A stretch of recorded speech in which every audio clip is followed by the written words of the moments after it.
ঈদ কেনাকাটার খবর জানাতে বসুন্ধরা সিটি শপিং কমপ্লেক্স থেকে আমাদের সাথে যুক্ত হচ্ছেন সহকর্মী ফারজানা রিয়া। রিয়া, এখন ক্রেতাদের ভিড় কেমন দেখছেন আর বেচাকেনা কেমন হচ্ছে, বিস্তারিত জানাবেন।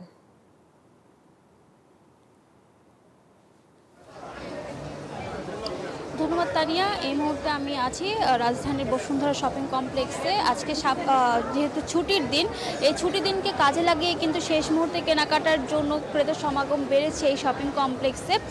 সকাল 11টা থেকে শুরু করে এখন পর্যন্ত কিন্তু যতদূর দেখা যাচ্ছে ক্রেতার সমাগম অনেক বেশি। যারা আগে থেকে কেনাকাটা করেছেন তারা সেসবের সাথে ম্যাচিং করে যে অন্যান্য সামগ্রী আছে সেগুলো কেনাকাটা করছেন। কেউ হচ্ছে কানের দুল, ব্যাগ, পারফিউম এগুলো কিনছেন, জুতা কিনছেন। আবার যারা এখনো আগে আসতে পারেননি, কেনাকাটা করতে পারেননি, তারা আজকের এই সময়টিকে কাজে লাগিয়ে দিচ্ছেন।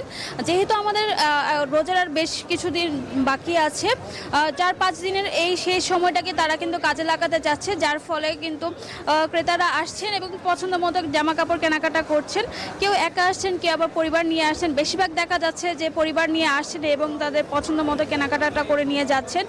পুরুষদের প্রত্যেকটি ব্র্যান্ডের শোরুমে কিন্তু দেখা যাচ্ছে যে এই ঈদে জামা জুতো অ্যাকসেসরিজের ডিসকাউন্ট। তরুণ থেকে শুরু করে মধ্যবয়স্ক কিংবা বয়স্ক যারা আছেন প্রত্যেকে কিন্তু কেনাকাটা করছেন।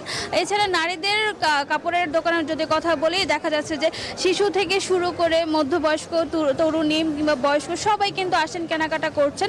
ক্রেতাদের সাথে কথা বলে জানা গেছে যে আসলে অনেকেই কর্মব্যস্ততার কারণে কিন্তু রোজার শুরুর দিকে ওইভাবে কেনাকাটা করতে পারেননি, যার ফলে তারা অপেক্ষায় ছিলেন যে শেষের দিকে তারা এসে কেনাকাটা করবেন। তার উপরে আজকে যেহেতু সরকারি ছুটির দিন, এই দিন কিন্তু তারা কাজে লাগিয়েছে এবং কাজে লাগিয়ে কিন্তু তারা তাদের কেনাকাটা করছেন। সবকিছু মিলেই কিন্তু ক্রেতার সমাগমে মুখরিত হয়েছে বসুন্ধরা সিটি কমপ্লেক্স। ক্রেতারা আসছেন এবং তাদের মন মতো করে কেনাকাটা করে নিয়ে যাচ্ছেন। বিক্রেতারা বলছেন যে বেলাবার সঙ্গে সঙ্গে এই ক্রেতার সমাগম আরও বাড়বে এবং সন্ধ্যা নাগাদ এই সমাগমের তাদের বেচা বিক্রি আরও বেশি হবে। এই ছিল বসুন্ধরা সিটি কমপ্লেক্স থেকে আমার কাছে সর্বশেষ। রিয়া, আপনাকে ধন্যবাদ যুক্ত থাকার জন্য।